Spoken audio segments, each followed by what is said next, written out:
The sound of cracking metal in the dead of night is something you never forget. Harold Mitchell heard it at 3 in the morning on December 26, 1933.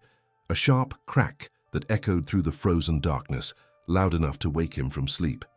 He knew immediately what it was. He'd been dreading that sound for weeks as temperatures plunged lower and lower. Now it had finally happened. His wife Martha grabbed his arm. "What was that?" Harold didn't answer. He was already pulling on his boots. The barn was darker than the inside of a tomb. Harold's hands shook as he lit the kerosene lantern, not from cold, though it was 22 below zero, but from the sick certainty of what he was about to find. The lantern light fell across his farmall tractor, and there it was. A pool of frozen green coolant spreading beneath the engine, and a crack running through the cast-iron block like a lightning bolt. $300 gone, just like that. Harold set the lantern down carefully because his hands wouldn't stop shaking. $300 was what they'd paid for the tractor 5 years ago, back when the world made sense, back when corn brought $1 a bushel instead of 10 cents. $300 was more than most families in the county would see in cash money all year. The bank owned half their land already. This tractor was the only thing keeping them ahead of foreclosure. And now it was scrap metal. Martha appeared in the barn doorway, wrapped in every blanket they owned. She looked at the tractor, at the frozen coolant, at her husband's face. She didn't say anything. What was there to say? They both knew what this meant. "We'll figure something out," Harold said, but even he didn't believe it. That winter, the winter of 1933 to 34, was killing more than just tractors. It was killing hope. The Depression had already been grinding on for 4 years. Banks failed. Farms foreclosed. Strong men stood in soup lines. And now this Arctic cold was destroying the one piece of modern machinery that let farmers work their land efficiently enough to maybe, possibly, somehow survive. Harold Mitchell wasn't the only one hearing that terrible cracking sound. Tom Bergstrom lost 2 tractors that January. The Johnson brothers lost both of theirs. All across Iowa, across Nebraska, the Dakotas, Minnesota, Wisconsin, everywhere the cold settled in like it meant to stay forever. Farmers were waking up to discover that their mechanical lifeline had been severed. The implement dealers had solutions, of course. They'd sell you a new engine block on credit, at interest rates that made loan sharks look charitable. Or perhaps you'd like to trade in your damaged tractor for a newer model. Just sign here. Don't worry about the fine print. Harold Mitchell wasn't signing anything. He'd watched his neighbors sign papers they didn't understand, watched them lose everything when they couldn't make payments. He'd figure this out himself, or he'd go back to horses. Except he couldn't go back to horses because he'd sold their team to make payments on the farmall. He was trapped. For 3 days, Harold stared at that cracked engine block. He couldn't afford to fix it. He couldn't afford to replace it. He couldn't afford to do nothing. The kind of trapped where every option leads to disaster. On the 4th day, he went to see old Sam Dietrich. Sam was 73 years old and had been farming since before there were tractors to freeze. He still worked his land alone, still planted and harvested, and somehow kept going, while men half his age were giving up. And somehow, this was the part that ate at Harold. Sam's tractor never seemed to have problems. Even during that brutal cold snap, Harold had heard Sam's John Deere running, seen him working his fields while everyone else's equipment sat frozen. Sam was mending harness in his barn when Harold arrived. He looked up from his work, took in Harold's expression, and nodded slowly. "Your farm all finally crack? Christmas night. I wondered when I didn't hear you running yesterday." Sam set down the harness. "You come to ask how I keep mine from freezing. If you're willing to tell me." Sam smiled, but it wasn't a mocking smile. It was the smile of a man who remembered being young and desperate and proud. "I'll do better than tell you. I'll show you." They walked to Sam's tractor shed. The John Deere sat there, engine ticking softly as it cooled. And that's when Harold realized it had been running. In the middle of the day, with nobody working, the tractor had been running. "You keep it going all the time?" "Just the cold nights," Sam said. "When it's forecast below zero, I set her at low idle after supper. Check on her every few hours. Come morning, she's warm and ready. No cranking in the cold, no frozen engine, no cracked blocks." Harold did the math in his head. Gasoline cost 12 cents a gallon. The tractor would burn maybe a gallon every 4 hours at idle. 12 hours overnight meant 3 gallons. 36 cents a night, times how many nights below zero each winter? Maybe 30 nights. That was about $11 a winter. $11 to guarantee his tractor would survive. $11 versus $300 for a new engine block, or versus losing the farm. "I can't believe it's that simple," Harold said. "It ain't simple," Sam corrected. "It's sensible. Big difference. Simple means easy. This here requires discipline, means checking that engine every couple hours all night long, means making sure nothing goes wrong, because if she throws a rod or springs a fuel leak while you're sleeping, you got a barn fire. Means your wife will worry herself sick the first few weeks, and you'll lose more sleep than you can afford to lose. But it works. And working is all that matters these days." That night, Harold started his Farmel, the one with the cracked block that couldn't hold coolant but could still run. He set the throttle at low idle and stood there listening to it. The steady rhythm of the engine, the warmth spreading through the cold barn, the smell of exhaust and hot oil. It felt wasteful, letting it run for no purpose. It felt wrong. But Sam was right. Working was all that mattered. Martha came out at midnight to find Harold sitting on a hay bale, watching the tractor like a new father watching a sleeping baby. "You need to sleep," she said. "I need to make sure it keeps running." She sat down beside him. They'd been married 11 years. She knew when to argue and when to just sit. "This is going to work," Harold said, and he wasn't sure if he was trying to convince her or himself. At 2 in the morning, Harold checked the oil and fuel. Everything looked good. The engine kept its steady rhythm. The barn was actually warm, not comfortable, but warm enough that his breath didn't fog. At 4 in the morning, Tom Bergstrom appeared in the barn doorway. He'd seen the light and heard the engine. "Harold? What in the hell are you doing?" Harold explained. Tom listened, his face skeptical at first, then thoughtful, then hungry with the same desperate hope that Harold had felt watching Sam's tractor. "You think it'll work. Won't know until morning, but Sam Dietrich's been doing it all winter and his engine's still good." Tom stood there for a long moment, then turned and headed home. 30 minutes later, Harold heard another engine start up in the distance. Tom's Farmel, the one with the good engine block that he was terrified of losing. By morning, 4 tractors in the township were running. By the next week, a dozen. The sound of engines idling through the night became the sound of winter in that part of Iowa, a low chorus of determination, of farmers refusing to let the cold win. But not everyone could afford it. Even 30 cents a night was real money when you didn't have real money. That's when the other solutions started emerging. Carl Peterson couldn't spare the gasoline. He had 6 kids to feed and clothe, and gas money was food money. But Carl was handy with tools and had a shed full of scrap lumber from a barn that had blown down 2 years before. If he couldn't keep his engine warm by running it, maybe he could keep it warm by trapping heat. He built a housing around his tractor inside the barn. Nothing fancy, just a frame of 2x4s covered with boards, with every gap stuffed with straw for insulation. It looked like a child's playhouse built around a piece of machinery.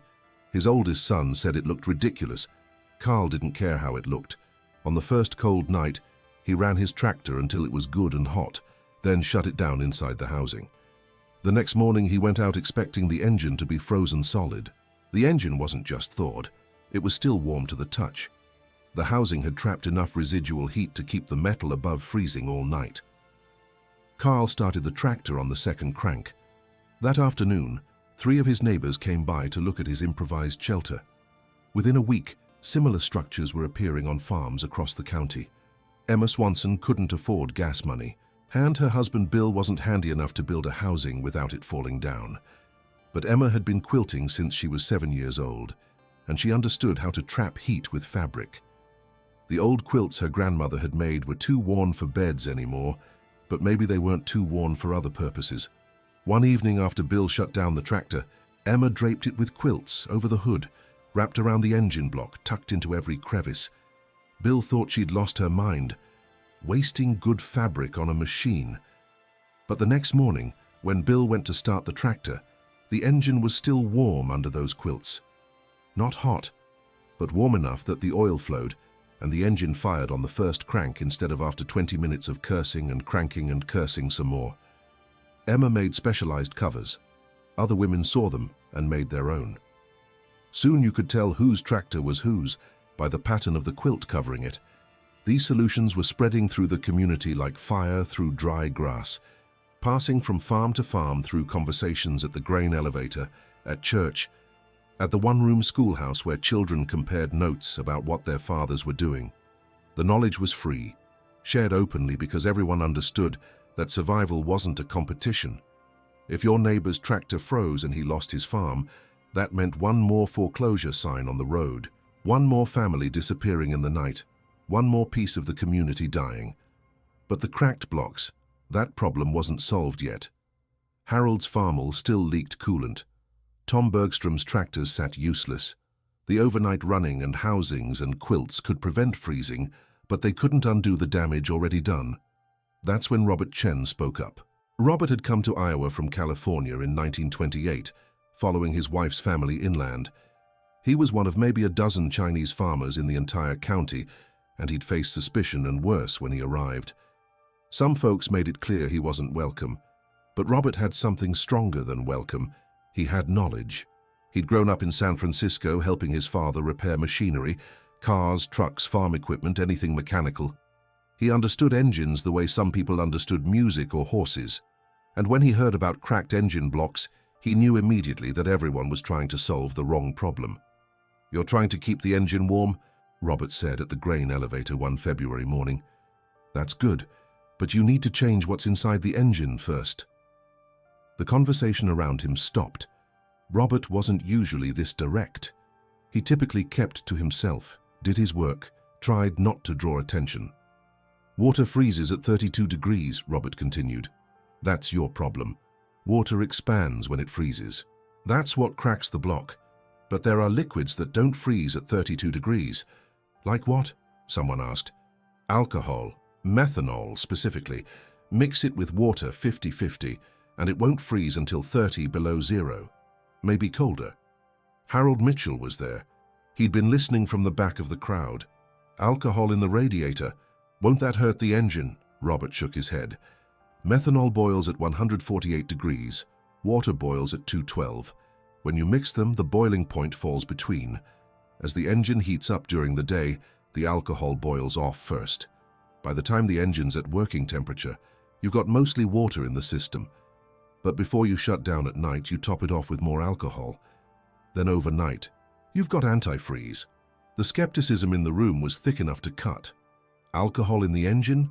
This Chinese fellow was either crazy or trying to sabotage good American tractors.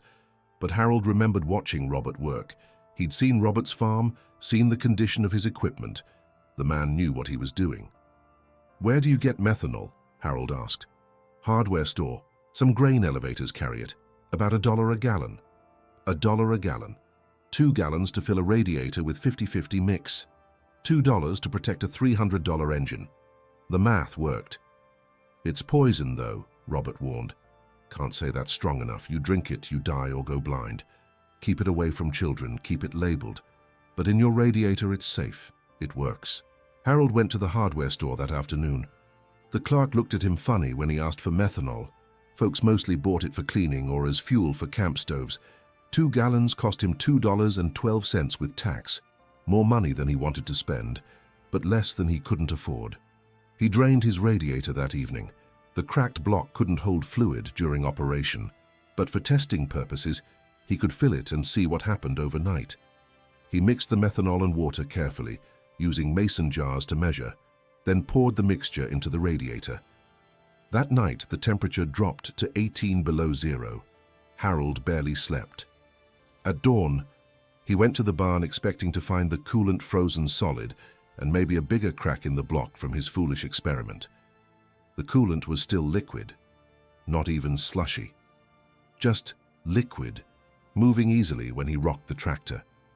Harold stood there in the frozen barn, looking at that cracked engine block that couldn't hold coolant during operation, but had just survived 18 below zero without freezing, and he felt something he hadn't felt in a long time. Hope. The methanol solution spread faster than any of the other methods. because it solved the fundamental problem instead of just managing it. You couldn't run a tractor with a cracked block, but you could keep a good block from cracking in the first place. Within a month, half the farmers in the county were using alcohol antifreeze. Within 2 months, you couldn't find methanol in any hardware store within 30 miles. It was sold out everywhere. That created its own problems. Farmers had to drive to larger towns to find supplies. Some started buying in bulk, going in together to order barrels of the stuff. The grain elevator started stocking it, selling it by the gallon right next to motor oil and grease. And there were accidents. Methanol was poison, and not everyone took that warning seriously enough. A hired man in the next county over drank some thinking it was moonshine. He died 3 days later. A child in another township got into an unmarked jar and went blind. These tragedies reinforced the lesson. This solution worked, but it demanded respect and caution. By the winter of 1935 to 36, the crisis had passed. Not because the weather improved. That winter was nearly as cold as the one before. But farmers had adapted. They ran engines overnight on the coldest nights. They built insulated housings. They covered engines with quilts and blankets. They used alcohol antifreeze as a baseline protection. The methods often combined. Harold Mitchell used methanol in his radiator, covered his engine with a quilt Emma Swanson had made for him. And on nights when the forecast called for 20 below or colder, he ran the engine overnight. It seemed like overkill, but he'd learned that overkill was better than a cracked block. The knowledge that had saved these farms came from everywhere, from old Sam Dietrich, who'd been farming long enough to know that prevention beat repair every time, from Carl Peterson's carpentry skills and willingness to experiment, from Emma Swanson's understanding of fabric and insulation, from Robert Chen's mechanical knowledge and courage to share it despite facing prejudice. And it spread because the community chose to share it. In some times and places, people hoard knowledge like gold, guard their advantages, let their neighbors fail. But in rural Iowa in the 1930s, sharing knowledge meant survival. Not just individual survival, community survival. If enough farms failed, the grain elevator would close. The general store would shut down, the school would lose students and eventually close. Everything was connected, and everyone understood that keeping your neighbor's farm running meant keeping your own community alive. Harold's son James grew up watching all of this. He was 8 years old that first terrible winter, 11 when the solutions became standard practice. He absorbed lessons his teachers never taught, that complex problems often have simple solutions, that knowledge matters more than equipment, that community is built through shared struggle and shared success. When James went off to World War II in 1943, he became a mechanic in the Army's motor pool. While other mechanics struggled with frozen engines in Europe's brutal winter, James knew every trick his father had learned. He kept vehicles running in conditions that stopped less experienced men. His commanding officer once asked him where he'd learned so much about cold weather operation. "Iowa," James said. "Depression winter. Had to keep our tractor running or lose the farm." The officer nodded slowly. Necessity's a hell of a teacher. By the 1950s, the crisis that had driven all this innovation was just memory. Commercial antifreeze, safe, effective ethylene glycol-based, was available everywhere. Tractors came with engine block heaters built in. Better batteries provided more starting power. Improved oil formulations flowed better in cold weather. The methods that farmers had invented became obsolete, replaced by engineered solutions developed in laboratories by people with advanced degrees. But ask those farmers, the ones who lived through both the improvised solutions and the engineered ones, and they'd tell you something important. The new solutions were better, sure, more convenient, more reliable, safer. But the old solutions taught them something the new ones never could, that they weren't helpless, that when circumstances demanded it, they could figure things out. That machinery was just metal and oil and fire, and understanding those elements mattered more than having the latest equipment. Harold Mitchell farmed until 1968. That farmer with the cracked block from Christmas 1933? He couldn't fix the block, but he kept the rest of the tractor. Eventually, he bought a used block from a dealer in Des Moines. Cost him $50, which was still a fortune, but less than $300. He installed it himself with help from Robert Chen. That tractor ran for another 19 years. When Harold finally retired it in 1952, the engine was still sound. He'd kept it running through everything the depression and the weather could throw at him. It never cracked again, never froze, never quit. The tractor sat in his machine shed for years after he stopped farming. His granddaughter found it there in the 1980s, covered in dust but still solid. She decided to restore it as a memorial to her grandfather, who'd passed away the year before. When she got the engine apart, she found something interesting. Scratched into the block with a nail were the initials HM and a date, March 1934. The date Harold had installed that used block and gotten his tractor running again. She got the farm all restored to perfect condition. It runs in parades now, a reminder of a different time. But more than that, it's a reminder of what people can accomplish when they refuse to give up, when they share knowledge freely, when they understand that survival isn't about having the best equipment. It's about understanding the equipment you have and making it work no matter what. The winter of 1933 to 34 broke a lot of things.